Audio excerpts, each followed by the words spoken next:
Kesel. Terus ingat di sini nih ada pelajaran bahwa sekesal apapun kamu ngomong aja. Honesty is the key. Sehingga suami pas tanya, Bu Isa marah. Iya mas, aku kok marah ya. Saya sekarang udah nggak mau gitu lagi. Kenapa? Ditinggalin malah.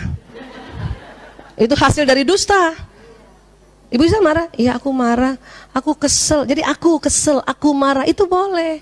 Dan suami tidak tersinggung. Boleh Bu. Yang bikin suami tersinggung kalau kalimatnya begini, kamu selalu bikin aku marah. Nah itu tersinggung dia. Beda nggak? Mas, aku kesel sama kamu. Aku marah sama kamu. Dengan kamu selalu bikin kesel aku. Beda nggak? Nah itu tadi ya. Seluruh kejahatan di muka bumi adalah hasil kerja dari fungsi otak. Otak yang mana? Lobus frontalis. Sebagaimana juga seluruh kebajikan di bumi adalah hasil kerja otak. Yang mana juga otaknya? Sama di sini juga. Tinggal ada nggak isi depannya tuh. Makanya dia bikin kebajikan yang banyak. Ya. Kalau ini memang udah ada isinya dari sananya. Mulai apati, sedih, takut, marah, sombong, buru-buru, ya. Senang pun sudah ada di sini, syukur sudah ada di sini. Watak kita sudah ada di sini, kekuatan, kelemahan. Ya. Ada orang kita lihat, ih dia kok inget terus ya apa yang dikatakan waktu saya ngejek dia gitu. Itu bukan kejelekannya, oh itu wataknya.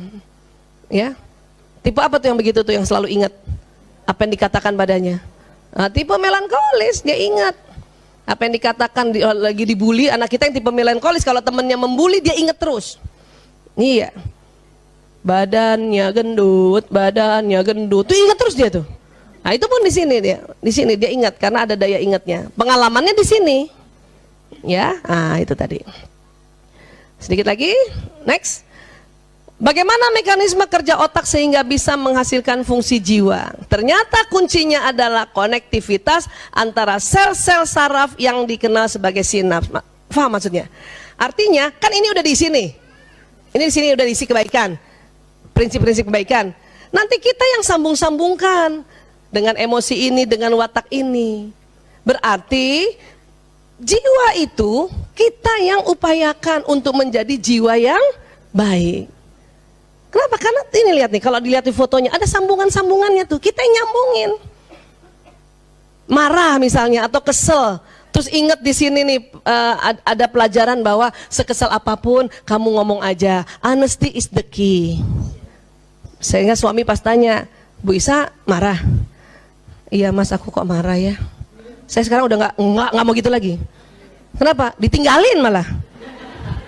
Itu hasil dari dusta. Ibu Isa marah? Iya aku marah. Aku kesel. Jadi aku kesel, aku marah. Itu boleh. Dan suami tidak tersinggung. Boleh Bu. Yang bikin suami tersinggung kalau kalimatnya begini, kamu selalu bikin aku marah. Nah itu tersinggung dia. Beda nggak? Mas, aku kesel sama kamu, aku marah sama kamu. Dengan kamu selalu bikin kesel aku. Beda nggak? Nah itu tadi ya. Jadi sekali lagi, kunci jiwa itu adalah sambungan antar sel saraf ini. Ibu nyambunginnya ke yang bagus atau yang keburuk? Ya? Iya. Oke?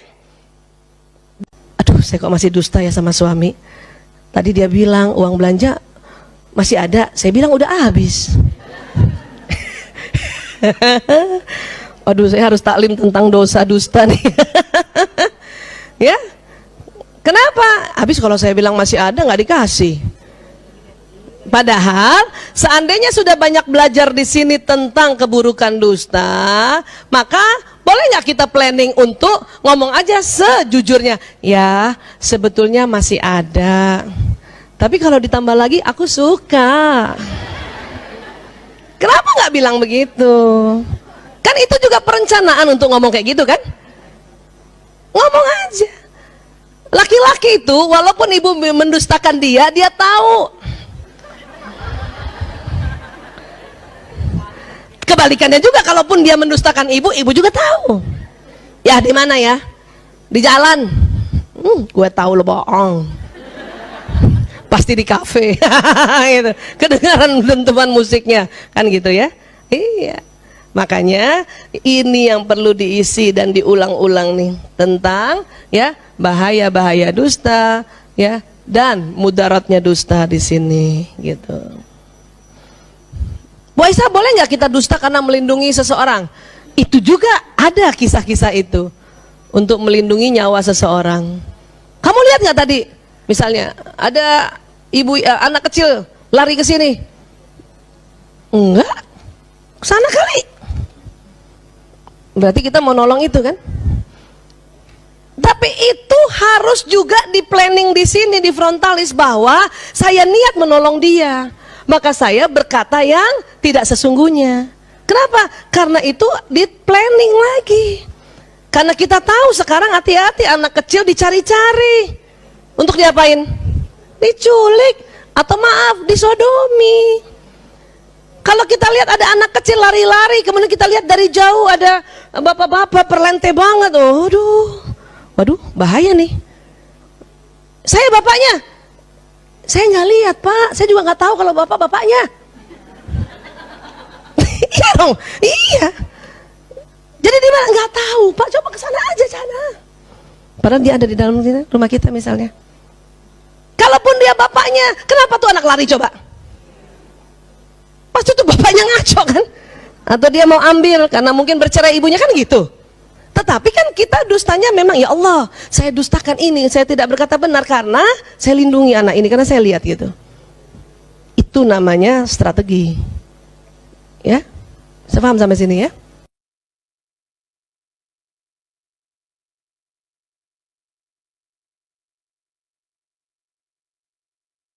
Iya.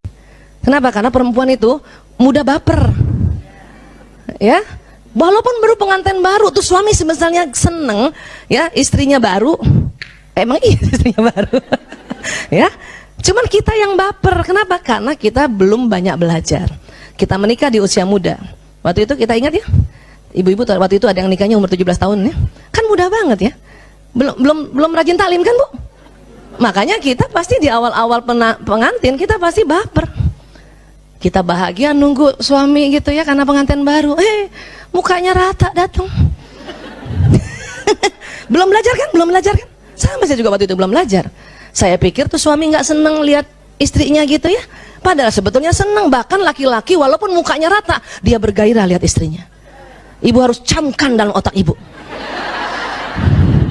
Tuh suami mukanya rata, dia bahagia lihat saya. Gitu Bu. Karena banyak kita baper. Sambut senyum suami, suami nggak balas. Menit ke-6 salah sangka, tuh kan dia nggak suka pulang. Menit ke-7 mukanya berubah. Istri yang galak dia bilang sama suaminya apa? Kalau nggak suka pulang jangan pulang. Suami tuh bingung, makanya laki-laki suka bilang saya salah apa lagi? Pulang salah nggak pulang salah? Ya Bu. Itulah pentingnya ibu-ibu taklim itu, karena banyak penelitian-penelitian baru terutama untuk otak ya. Itu kita mencerahkan. Ibu, siapa yang sudah dengar itu bahwa laki-laki 10 menit pertama memang mukanya rata? Udah dengar kan? Sudah oke kan? Tidak baper lagi kan? Keren. Keren. Ya Allah, suami gue laki banget. Nanti anak tanya, kenapa Bu? Laki banget. Mukanya rata. Tapi itu kerennya laki-laki loh Bu. Jadi kalau suaminya datang, ya Allah cool banget. Itu tanda kewibawaan. Oke? Iya, jadi paham ini ya. Nah sekarang, nah di mana tadi Bu letaknya kelenjar pituitari? Pernah lihat film India? Sering wanita India pakai apa? Ini namanya bindi. Makanya wanita India selalu bahagia. Kesel nyanyi, tinggal suami nyanyi, ditilang polisi nyanyi. Kenapa? Ada stimulasinya. Makanya kalau ada statistik jarang wanita India pakai narkoba. Kenapa? Buat apa? Orang udah ada sininya. Ya, dia bahagia terus. Paham ya Bu? Makanya pengantin pakaian pengantin daerah Indonesia itu selalu ada tanda di sini, betul Bu? Ibu pernah pakai baju apa? Sunda kan ada sini ya. Bali juga ada, Makassar aja ada juga, ya, supaya menandakan kebahagiaan, Bu. Paham ya, Bu? Kok laki-laki enggak? Karena perempuan yang harus banyak distimulasi. Kita nih, semakin cerdas seseorang, sambungannya semakin banyak, semakin rumit dan semakin ribet, semakin ruwet. Makanya ibu-ibu kalau merasa ribet berarti tambah cerdas. Fahami ini. Saya sering melihat ibu-ibu pada saat dia ribet dia marah. Ya aku ribet banget sih, gitu kan? Padahal ketahuilah itu tambah cerdas. Maka sekarang setelah tahu bilang ribetnya yang bahagia gitu dong.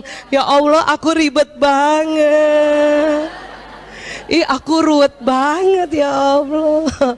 Bahkan alhamdulillah ya Allah aku ribet banget. Karena memang sesungguhnya ya, orang yang ribet adalah orang yang banyak punya apa? Punya masalah yang harus dia pecahkan. Makanya sambungan otaknya tuh oh, luar biasa. Sampai sini bisa sepakat ya? Boleh mulai sekarang bilang ribetnya bahagia gitu. Ya Allah ribet banget. Aku lagi ribet. Telepon temen gitu. Mbak Yanti lagi ngapain? Alhamdulillah lagi ribet. Ya Allah. Kita juga harus ingatkan, cerdas banget. Nah, makanya oleh para ahli sains, neuroscience, pertama mereka menganggap apakah data-data itu atau program yang ada di sini itulah yang disebut jiwa. Ya. Nah, itu masih apakah? Kita lihat lagi, ya. Nah, ini ya, kabel-kabel ini di dalam otak itu tersambung-sambung. Ya, sering kan saya kasih simulasi ya. Seandainya teman-teman ini